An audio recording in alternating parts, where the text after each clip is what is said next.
Have you ever been called that you're the responsible one, the dependable one, somebody that people always go to for help because you have it all together? And you can't help but not say no whenever people ask for your help or advice or how do you do this? And you're like, okay, that's cool, but I'm like dying inside. Like, who's going to fill my cup? If this is you, this video is for you because this is me and this has been me for a very long time. And what we're going to do is we're going to do a deep dive into a character named Martha in the Bible because I always relate it to Martha. It's a really nice day, living in the right space. Breathing your grace, got me feeling some kind of way. Hi, my name is Dr. Uejin Kim. I'm a Christian child and adult psychiatrist who cares more about what's right with you than what's wrong with you. This is for educational empowerment purposes only. These are my personal convictions and opinion, and this is not professional advice. If you are the most responsible one, most dependable one, the one who has a plan, the one who knows what to do, a lot of times I always wonder what drove you to have those very high functioning qualities. And a lot of times when I talk to clients or anyone, I always go back to the childhood because there's a little bit of glimpses and signs of parentified childhood. Because when you were fulfilling the role that was above your pay grade or above your capabilities, and then you get praised for it, you get rewarded for it, you get reinforced for it, then it kind of form into I'm only good and accepted when I'm useful. And I think a lot of times we can see those traits in Martha. She got labeled as the anxious one, the distracted one, the less sometimes stupid one who didn't get the point of faith and point of Jesus's ministry or less spiritual. I think these are really far-fetched interpretation and maybe premature interpretation of who Martha actually was. And a lot of times I related so much with Martha and I was told that I'm a control freak or drill sergeant or too stressed out for my own good. Like, why are you always stressed out? Like, that was just, you're just like Martha. That was just how it was labeled to me at church. But scripture never said that Jesus loved Mary more than Martha. It actually said in John 11:5 that Jesus loved Martha, her sister, and Lazarus. It's very equal. And the way that Jesus talks to her, even it got kind of twisted into, oh my God, you're so stressed out. That's not true. I believe that is the tone of Jesus trying to free her from all this sense of responsibility and cumbersome burdens that she was carrying. I want to bring up 3 points of redeeming qualities of Martha that often got misread and misunderstood. And then at the end of the video, I'm going to be asking where her pitfalls were because of these strengths and how she can find freedom and what Jesus offered her when he invited her to be going for one thing instead of so many things. So this is point number 1. Hosting a party, a meal for Jesus's party was not an easy feat, and her anxiety was very, very understandable. Let's be honest. This is maybe beginning and middle of Jesus's ministry. There's points that he had to stay on the boat because they were crowding so much around him. So we're kind of thinking, let's say at least 20 to 50, 70 people. Can you imagine hosting a party all by yourself? This is crazy, right? So according to IVF Bible background commentary, hospitality was very much tied to family honor and a position in the community. This was something that everybody esteemed to. This was their goal to be hospitable. And I know that this is not just in the Jewish culture. This is very prevalent in Korean culture, Asian culture, and even Western culture. Hospitality is a show of honor. So Martha was not becoming a drama queen by asking Jesus for help. This was to protect her family honor. She was trying to do something that's sacred in the society and do it really, really well to a group of people logistically that was really, really taxing for anybody. In the book of Luke, Jesus said that she was distracted. The Greek word here is peries pato. It's pulled apart in different directions. And let's just sit with that definition. I know for me, I'm distracted, but I'm pulled apart, pulled away in so many directions at all times. I have to think about my practice, my patients, my husband, my marriage, my parenting, my kids, my in-laws, the meal plans and the clean house and organizing the closets, right? There's so many things that I have to manage and stay on top of to be a good mom, good wife, good daughter-in-law, all that stuff, right? And that's not being dramatic. That's internal fragmentation under a lot of pressure. And if you're a parentified child like me, this feels very similar because as a child, you had to pay attention to your dad and your mom. Are they fighting? Are they good? Is there silent treatment? Is there awkward tensions in the house? You have to worry about your siblings. Are they okay? Do they know what they want to do after high school? Or your grandparents, like they're getting older. Are they taken care of? Paying attention to so many people around you and so many tasks around you. This kind of seems normal. But when Jesus said in Luke 10 that there's only one thing, a few things, but actually one thing, and that cannot be taken away. What Jesus is telling Martha is that you're trying to fulfill the roles that society put on you. Keep up with the family honor, making sure that your family's okay in that society, making sure that you're going for the excellent showmanship by being hospitable, right? All these things that you're worried about and you're concerned about. I'm not asking you to do those things, but that one thing is presence with me. And this is so crucial because in your family, you might have had the roles that you played, like you're the responsible one, or the oldest daughter or oldest son, or the youngest son, the peacekeeper, the fun person who makes sure that everybody's entertained and happy. You had these roles to survive by. But what God is saying is you don't have to fulfill those roles anymore. You can just come to me and be with me. And what is really interesting is when he said, Mary chose the one that cannot be taken away. So it's interesting because Martha was trying to fulfill the societal expectations and familial roles and more, right? And in a way, Mary wasn't trying to fulfill the roles because the matrons of the house were supposed to be the hospital one. So Mary rejected the societal roles and expectations and actually sat at the feet of Jesus. And this is to be a disciple of a rabbi. And her position was actually very controversial in that society. For a woman to say, I'm going to be a disciple of rabbi, maybe with the future of being a rabbi herself, this was very out of gender roles and societal roles. So I want to encourage you and empower you that, can I do this? Can I let go of those roles and actually pursue Jesus? This is what Jesus is saying, is that it's not like Martha bad, Mary good. Is actually breaking the expectations and breaking the roles that you were playing so that you can really pursue what your heart and spirit and soul desires, which is to pursue Jesus. Point number 2, Martha was proactive, not aggressive. So here I want to kind of talk about John 11 when Lazarus, the brother of Martha and Mary, died. When Jesus comes and he purposely comes a few days late to make sure that Lazarus is dead, okay? Martha greets him first. And some of the opinionated commentary says that confirms and affirms that Martha was the aggressive one and Mary was a sensitive one. I think this is a character misread as well. And here's why. Culturally, going to meet the guest that's visiting, especially in a functions like funeral, is an act of honor and hospitality, not hostility or restlessness. This was what you were expected to do to show that you are appreciative and to show honor to the guests. And again, I think Martha is very responsible and she is trying to do everything right. And gift is to take care of everybody and making sure that they're attended for. And this is where her gifts comes. Now, another similar pattern is that Mary is forfeiting those roles and those expectations because she is in tune with her emotions. And this could be Mary's gift as well, that she's very aware of her emotions and her heart, that she doesn't really care about the societal norms, but that could also be her weakness as well, if you know what I mean. And later in the passage, when Jesus and Martha has this encounter that your brother will rise again. And Martha says to him that I know that he will rise again in the resurrection of the last day. And Jesus says to her, I am the resurrection and the life. Whoever believes in me, though he dies, yet shall he live.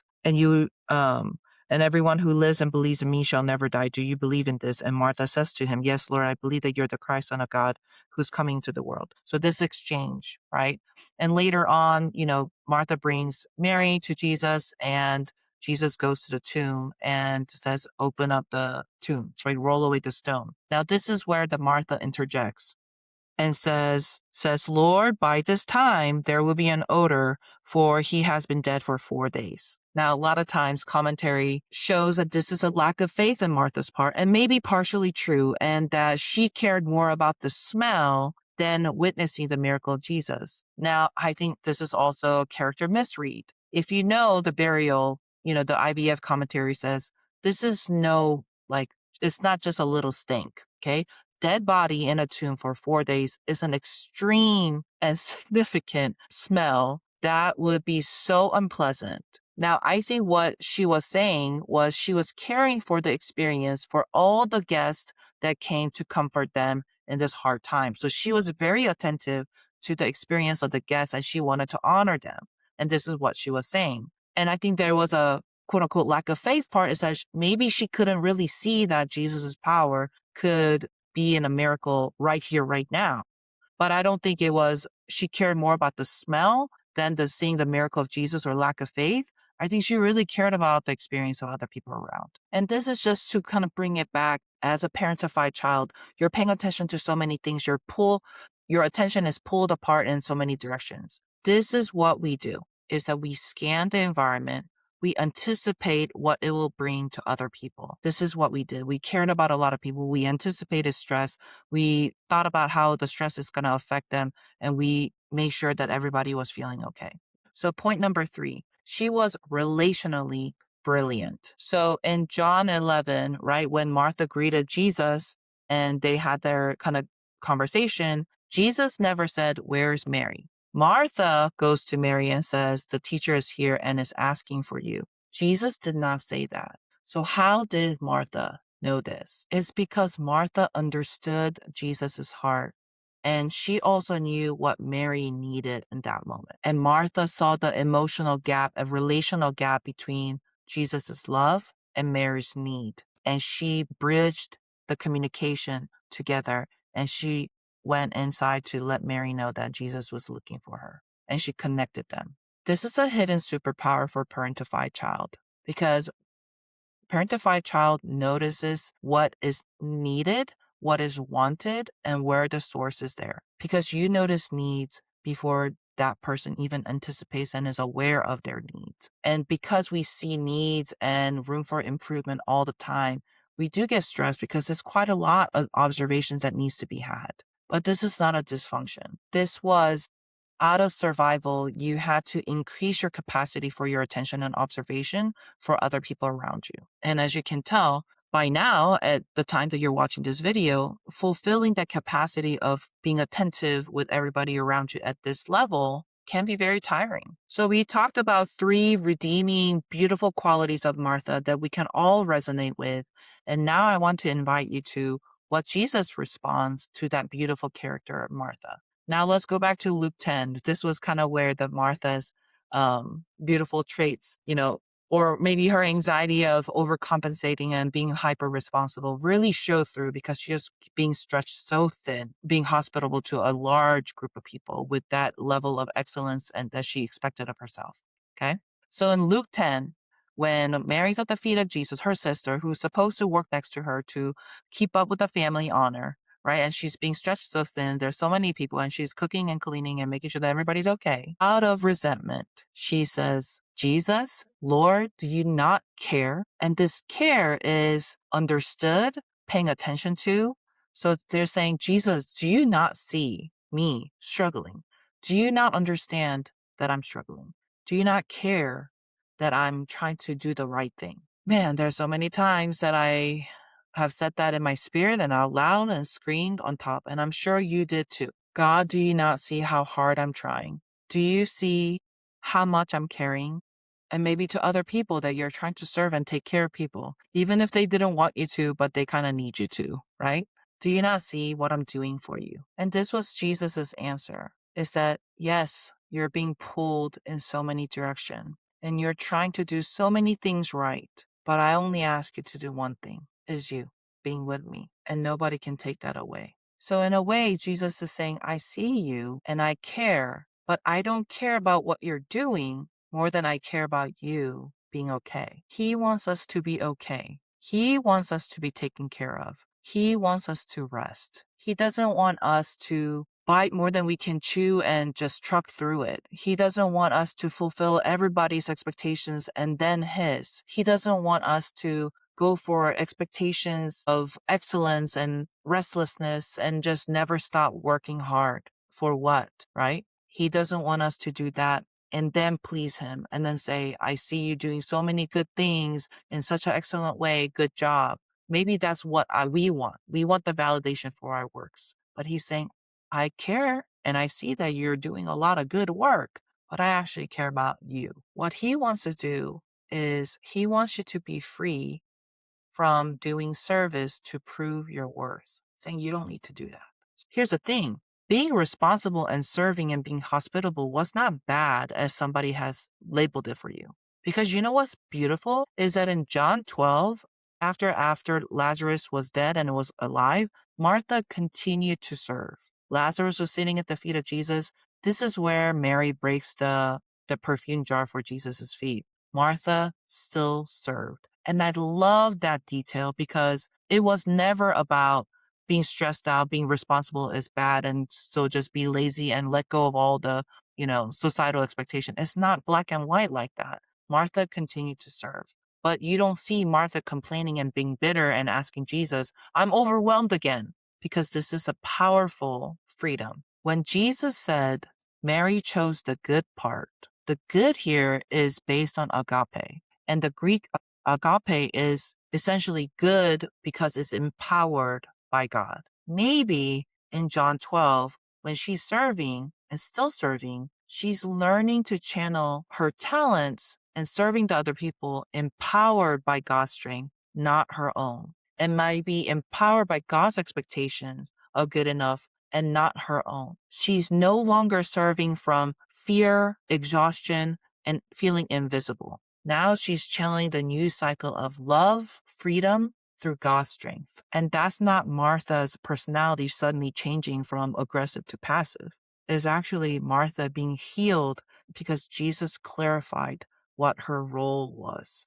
And maybe this message is speaking to you because the role that was placed on you or said that this is your job or you need to do it this way, it was ingrained in your heart. Oh my gosh, I have to do this and I have to do that and I have to do it this way. Maybe the social media is speaking that to you. Maybe the parents were speaking that to you. Maybe your teachers were saying that to you, that you have to be more than you are. And it's very overwhelming to fulfill day in and day out. But I hope that this message speaks to you, that Martha didn't change what she was good at. Martha didn't change how she approached the issue.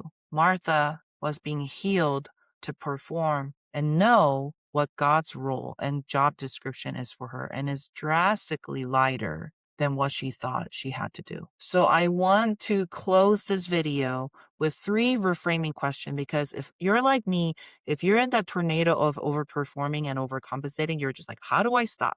These are the questions that I want you to ask in your heart whenever you're entering into space of, choosing what to do or what to serve or what to expect of yourself. Number 1, if there was no outcome to prove your worth, would you still do it because you're doing it with God? So there's no external validation. Would you still do it if you are doing it with God's strength?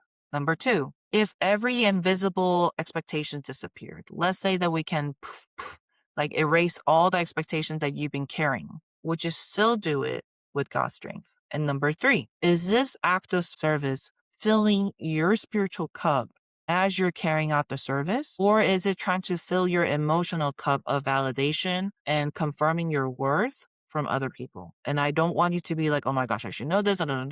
Don't worry about it. Just be curious of what that answer is. Because if you're curious and open, those answers will really enlighten you to know, am I doing this out of my brute force and I'm just forcing this because I think I should and I was told that I should? Or am I responding with freedom to not do it and do it? Am I entering into that space because I want to with God's strength? So I'll close with this. Jesus never asked Martha to change or love less or serve less or care less. He invited her to be free while loving and serving and caring for people she loves. And that is his invitation to you today, that you don't have to perform and produce this outcome or product or service to be close with God. You can just be loved. And sometimes That is the hardest miracle of all. So I hope that this episode was healing for you as it was for me, just even saying this out loud, and come again for the next episode.